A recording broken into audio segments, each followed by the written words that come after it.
တတိကောင်းကင်နိုင်ငံရောက်တဲ့အခါမှာတဲ့လူတိုင်းကအာရံကိုရှာကြတယ်နင်းကြောင့်တို့လူတွေဒုက္ခရောက်တယ်ဆိုတာအဲ့မှာကောင်းကင်နိုင်ငံမှာအာရံအတွက်လုံခြုံရေးအဓိကထားထားပေးမယ်တဲ့ရည်စရာပြောတာပါတဲ့မဟုတ်ပါဘူးတဲ့ကောင်းကင်နိုင်ငံရောက်ရင်အဲ့ဒါမျိုးပြန်ကလေးစားချင်တာတွေပြန်တုံ့ပြန်ချင်တာတွေလည်းမရှိတော့အလုံးခွင့်လွတ်ခြင်းတရားရှိမှာပါတဲ့ဒါပေမဲ့ဒီနေ့ကျွန်တော်ဘလို့ပြစ်လို့လဲဒါဝိမင်းကြီးသူတခြင်းဆာလန်ဆက်ဆိုတဲ့ကငါဒီ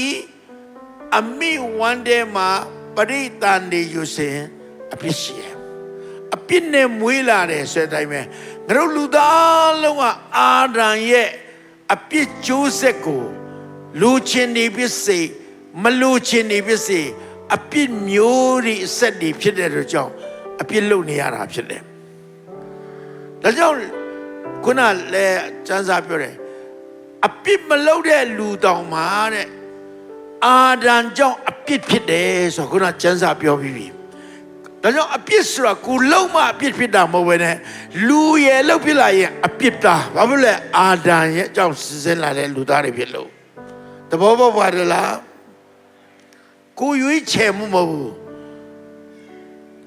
ကျွန်တော်ရဲ့မျိုးဆက်ကအပြစ်မျိုးဆက်ဒါပေမဲ့ဒီနေ့ကျမ်းစာကုနာယောမထဲမှာခင်ဗျားတို့အိမ်ရောက်ရင်ပြန်တေချာဖိုင်းတော့ပူနားလေလိမ့်မယ်အာဒံကြောင့်အလိုလိုအပြစ်သားဘဝဖြစ်ခဲ့ရတယ်ဆိုရင်တဲ့အပြစ်တစ်ခါမှမလုပ်ဘူးတဲ့လူသားတယောက်ရှိခဲ့ဘူးတဲ့အဲ့ဒီတယောက်တော့သူကတော့ယေရှုခရစ်တော်ပဲဖြစ်တယ်ဟာလေလုယာ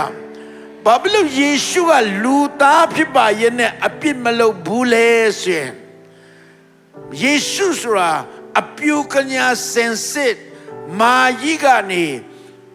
ပရိသန်တွေယူပြီးတော့မွေးဖွားတန့်စင်လာတော့ဖခင်ရဲ့သားတော်ဖြစ်တယ်တန်ရှင်တော်ဝိညာဉ်တော်ဖြင့်ပရိသန်တွေယူလာတယ်အာဒံရဲ့မျိုးစိတ်တို့မဟုတ်ယောက်ျားရဲ့မျိုးစိတ်မပါဘဲနဲ့တန်ရှင်တော်ဝိညာဉ်တော်ဖြင့်အပြုကညာရဲ့တအိမ်ကိုငားပြီးတော့ဝိညာဉ်တော်ကမေးပွားတန့်စင်စေတဲ့ဘုရားသားဖြစ်တော်ကြောင့်ယေရှုသည်အမျက်ဆုံးသောဘုရားရဲ့သားဖြစ်တယ်။ तू မှမူတာမပြောဘူးအပြစ်ဆိုတာ तू မသိဘူးအပြစ်လည်း तू နားမလည်ခဲ့ဘူးအပြစ်နဲ့ပတ်သက် तू ကင်းစင်ခဲ့တယ်။ဒါကြောင့်ကျမ်းစာပြောတယ်အသွေးသွန်းလောင်းခြင်းမရှိလျင်အပြစ်ဖြေလို့ခြင်းမရှိလို့ပြောတဲ့အချိန်မှာကျွန်တော်တို့လူသားကျွန်တော်တို့ဒီမှာထိုင်တဲ့လူတယောက်စီတိုင်း online ကနေဒါရောင်းတဲ့လူတယောက်စီတိုင်းအပြစ်တွေကိုခွင့်လွှတ်ဖို့တန်ရှင်းသောအသွေးအပြစ်ကင်းသောအသွေးလိုတယ်အဲ့ဒီတန်ရှင်းသောအသွေးအပြစ်ကင်းသောအသွေးကိုတွန်းပိုင်ခွင့်ရှိတော်သူသည်ဖခင်ရဲ့သားတော်အပြစ်ကင်းသောယေရှုတပါးသည်သာလျှင်ထိုက်တန်တာဖြစ်တယ်ဟာလေလုယာအဲ့ဒီယေရှုခမည်းနဲ့ကျွန်တော်အတွက်အသွေးသွန်းပြီးပြီစေကြောပြီးပြီဟာယေရှုလဝါကရိုင်မှာတည်တာသူ့အပြစ်ကြောင့်တည်တာမဟုတ်ကျွန်တော်ကိုချစ်လို့ကျွန်မကိုချစ်လို့ကျွန်တော်ရဲ့ငရဲသွားမဲ့အပြစ်ဒဏ်အလုံးသူကအပြစ်ကျွေးဆက်ပေးတာဖြစ်တယ်လို့ယေရှုရဲ့ခြေစွတော်ကိုစိတ်နှလုံးကိုကျွင်းမဲ့တကယ်ယုံကြည်တော်သူတိုင်းကယ်တင်ခြင်းရတာဖြစ်တယ်အပြစ်ခွင့်လွှတ်ခြင်းရတာဖြစ်တယ်